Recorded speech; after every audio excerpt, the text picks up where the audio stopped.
मालिक, आज मेरे बेटे की तबीयत ज्यादा खराब है। कृपा कर मुझे 200 रुपए दे दीजिए। मैं आपके यहाँ पर काम करके आपके सारे पैसे चुका दूंगा। अरे नहीं हरीराम, मैं तुम्हें पहले पैसे नहीं दे सकता। यदि पहले पैसे चाहिए तो तुम्हें मेरे पास कुछ गिरवी रखना पड़ेगा। लेकिन मालिक, मेरे पास तो कुछ भी नहीं है जो मैं तुम्हारे पास कुछ गिरवी रखूं। नहीं हरीराम, तुम्हारे पास तुम्हारा खेत तो है। तुम उस खेत को मेरे पास गिरवी रख दो। जब तुम मेरे पैसे वापस कर दोगे तब मैं तुम्हारा खेत तुम्हें लौटा दूंगा। ठीक है मालिक, आप मेरे खेत को गिरवी रख लीजिए। कृपा कर मुझे पैसे जल्दी दे दीजिए। फिर वह सेठ हरीराम को पैसे दे देता है। पैसे लेकर हरीराम वहाँ से चला जाता है। सेठ गणपति राम बहुत ही कुटिल था, मानो उसका हृदय पत्थर के समान हो, जो लोगों की मजबूरियों का फायदा उठाता था। उसके पास काफी सारे लोग काम करते थे। उसी गांव में एक मोहन नाम का लड़का रहता था, जो बहुत ही मेहनती था। उसके पास एक छोटा सा खेत था।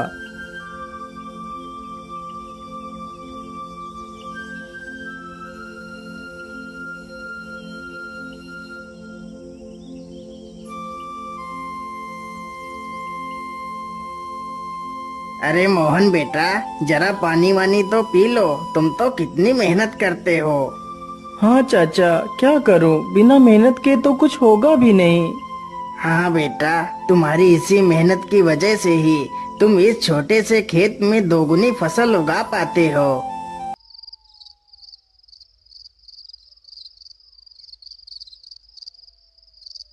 मोहन अपने बूढ़े माता पिता के साथ ही रहता था। मोहन के पिता की तबीयत हमेशा खराब ही रहती थी। घर की सारी जिम्मेदारियां मोहन के कंधों पर ही थी। पिताजी, आज तो आपकी दवाई खत्म हो गई है। कोई बात नहीं बेटा, तुम कल मेरे लिए दवाई ले आना।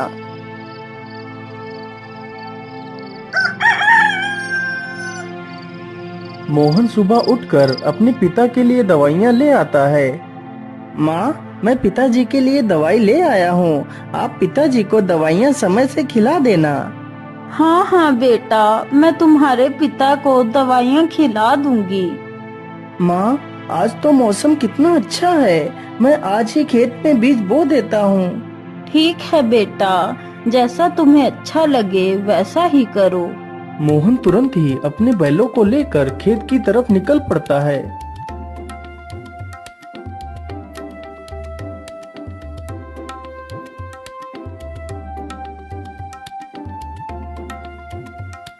हर्र, चल चल चल चल चल, आज हमें इस खेत को जोतना है और इसमें बीज बोना है। मोहन कुछ ही देर में सारा खेत जोत देता है और बीज बो देता है।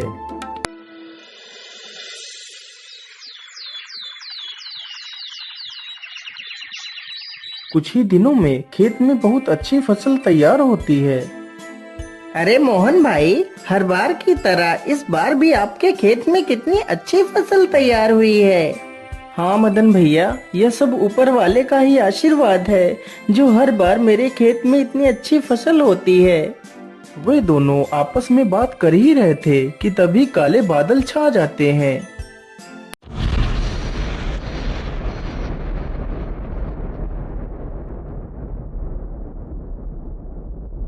अरे मोहन भाई, यह अचानक से काले बादल कहाँ से आ गए। मुझे लगता है आज तो कितनी जोर का तूफान आने वाला है। चलो जल्दी से घर चलते हैं। अरे मदन भाई, ठीक ठीक बोलो। यदि तूफान आ गया तो हमारी सारी फसलें बर्बाद हो जाएंगी। वे दोनों इतनी बात कर ही रहे थे कि तभी जोर जोर से हवाएं चलने लगती हैं और हवाओं के साथ जोर की बारिश आ जाती है। अरे ये क्या हो गया। ये तो बहुत जोर की बारिश आ गई। अरे मोहन भाई, यहाँ से जल्दी चलो, नहीं तो हम लोग भीग जाएंगे। दोनों जल्दी से एक बड़े से पेड़ के नीचे जाकर खड़े हो जाते हैं। मदन भाई, यदि ऐसे ही बारिश होती रही तो हमारी सारी फसलें बर्बाद हो जाएंगी। कुछ ही देर में बारिश के साथ साथ ओले भी गिरने लगते हैं। देखते ही देखते कुछ देर में ही सारी फसलें बर्बाद हो जाती हैं। हाय हाय, ये क्या हो गया? हे ऊपर वाले, ये तूने क्या कर दिया? अब तो सारी फसलें बर्बाद हो चुकी हैं। अब मैं क्या खाऊंगा और अपने बूढ़े माता पिता को क्या खिलाऊंगा?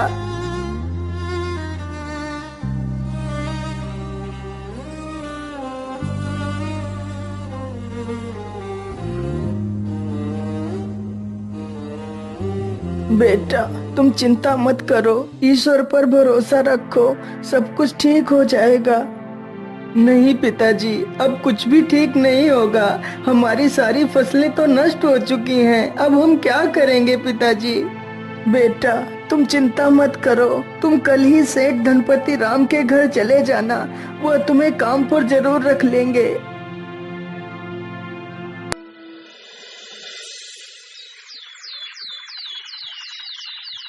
अगले ही दिन मोहन सेठ धनपति राम के पास जाता है।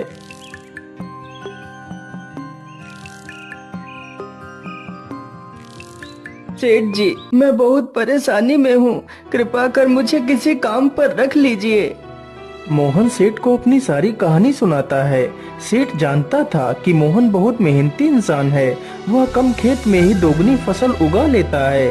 यदि वह मोहन को काम पर रख लेगा तो उसे दोगुना फायदा होगा। लेकिन सेठ उसकी मजबूरी का फायदा उठाना चाहता था।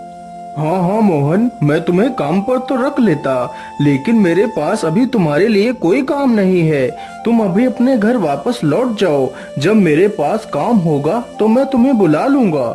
नहीं नहीं सेठ जी, आप तो मेरी मजबूरी जानते हैं। यदि मुझे काम नहीं मिला तो मेरे माता पिता भूखों मर जाएंगे। मुझ पर तरस खाइए सेठ जी, मुझे काम पर रख लीजिए। अरे वाह वाह, जैसा मैंने सोचा था बिल्कुल वैसा ही हो रहा है।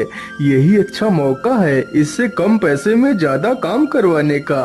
अच्छा अच्छा, ठीक है, मैं तुम्हें काम पर तो रख सकता हूँ, लेकिन मैं वैसे तो सारे मजदूरों को 300 रुपए देता हूँ, लेकिन मैं तुम्हें सिर्फ 200 रुपए दूंगा। यदि मंजूर है तो बोलो। हे भगवान, क्या करूं? यहाँ पर काम करने के अलावा तो मेरे पास दूसरा कोई रास्ता भी नहीं है। ठीक है सेठ जी, मैं 200 रुपए में ही काम कर लूंगा। मोहन अगले दिन से ही सेठ के घर काम करने लगता है। इसी प्रकार मोहन को काम करते करते पूरा 2 महीना गुजर जाता है। मोहन ने सेठ के खेत में दोगुनी फसल उगा दी। यह देखकर सेठ बहुत खुश हो जाता है। अरे वाह, मोहन ने तो इस बार कितनी अच्छी फसल उगाई है। वैसे अब तो मोहन का कोई काम भी नहीं है। मैं ऐसा करता हूँ, इसे आज की मजदूरी देकर काम से निकाल देता हूँ और इसकी 2 महीने की मजदूरी भी नहीं दूंगा। अरे मोहन, ये लो तुम्हारी आज की मजदूरी।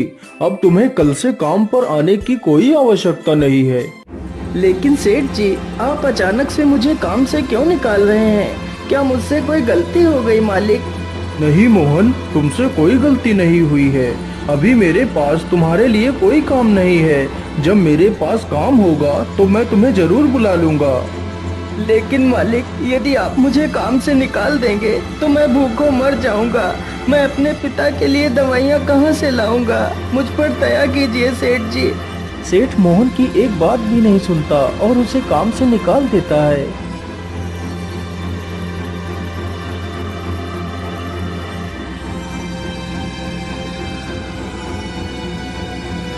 अरे बेटा, आज तुम खाली हाथ ही आए हो।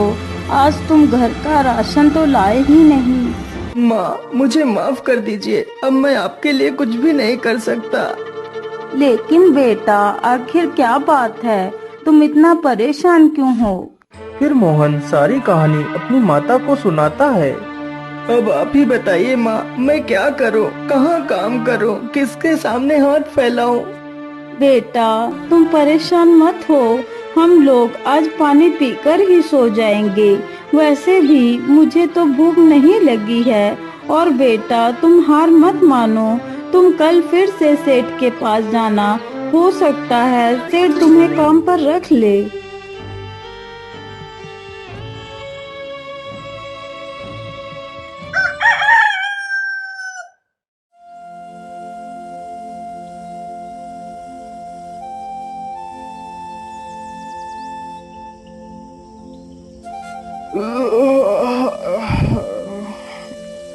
अरे सेठानी जी, आप मेरे लिए नाश्ता तैयार रखना, मैं जरा खेतों की तरफ से घूम कर आता हूँ।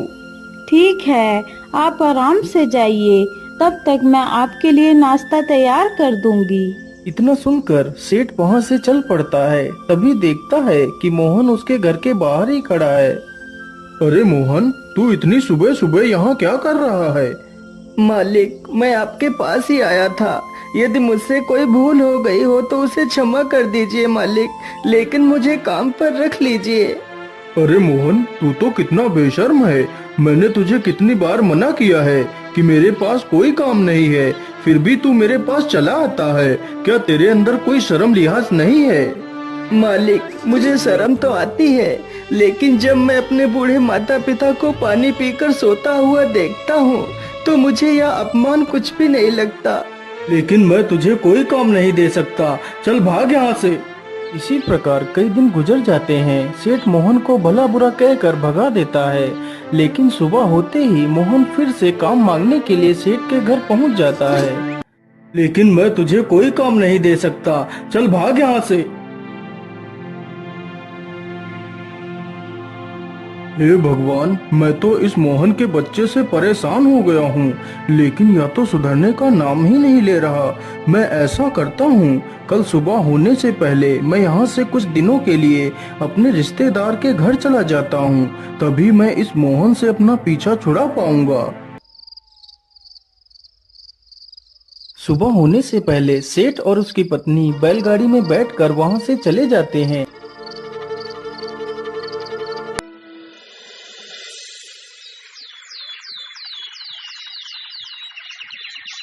उधर मोहन रोज की तरह फिर से सेठ के घर आता है तो देखता है, अरे ये क्या, आज तो सेठ के घर ताला लगा हुआ है। इसका मतलब सेठ जी कहीं बाहर गए हैं। मैं ऐसा करता हूँ, यहीं पेड़ के नीचे बैठकर सेठ जी का इंतजार करता हूँ। इतना सोचकर मोहन पेड़ के नीचे बैठ जाता है और सो जाता है। तभी कुछ चोर सेठ के घर के पास आते हैं।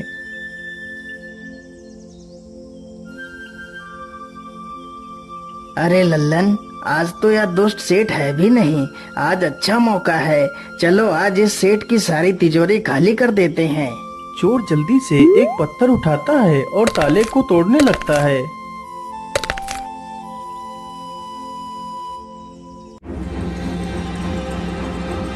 अरे ये शोर कैसा, ये कौन है? मुझे लगता है ये तो कोई चोर है। अरे रुक जाओ, तुम लोग ये क्या कर रहे हो? तुम सेठ के घर का ताला क्यों तोड़ रहे हो? अरे बेवकूफ, तुझे दिखाई नहीं देता? हम लोग चोर हैं और यह ताला हम लोग चोरी करने के लिए ही तोड़ रहे हैं। चल भाग जा यहाँ से। अरे नहीं नहीं, मेरे रहते हुए मैं तुम लोगों को चोरी नहीं करने दूंगा। अच्छा, तो तू हमें चोरी करने से रोकेगा? रुक, हम तुझे अभी मजा चखाते हैं। इतना कहकर सारे चोर बेचारे मोहन पर टूट पड़ते हैं। चोर चोर, कोई मुझे बचाओ, नहीं तो मुझे यह चोर मार डालेंगे। मोहन की ये आवाज सुनकर गांव के कई लोग वहां पर आ जाते हैं। तभी वह सारे चोर वहां से भाग जाते हैं, लेकिन बेचारा मोहन काफी ज्यादा घायल हो जाता है।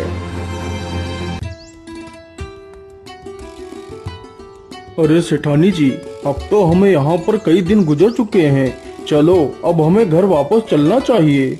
इतना सोचकर सेठ और सेठानी दोनों अपने घर के लिए निकल पड़ते हैं।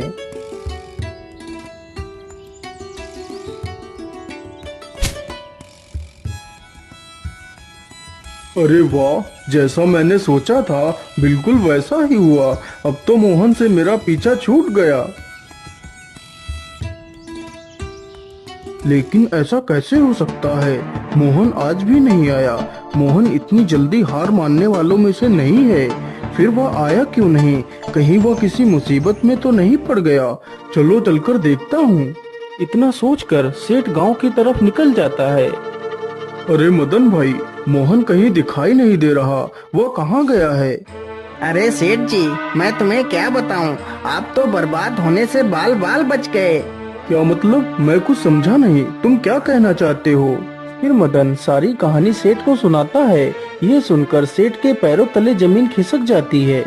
सेठ जी, मोहन बहुत नेक दिल इंसान है। उसने आज तक किसी का बुरा नहीं किया है। कृपा कर आप उसे अपने पास रख लीजिए। नहीं मदन, मुझसे बहुत बड़ी गलती हो गई है। मुझे जल्दी से मोहन के घर ले चलो। सेठ जैसे ही मोहन के घर पहुंचता है तो देखता है मोहन घायल अवस्था में चारपाई पर पड़ा है।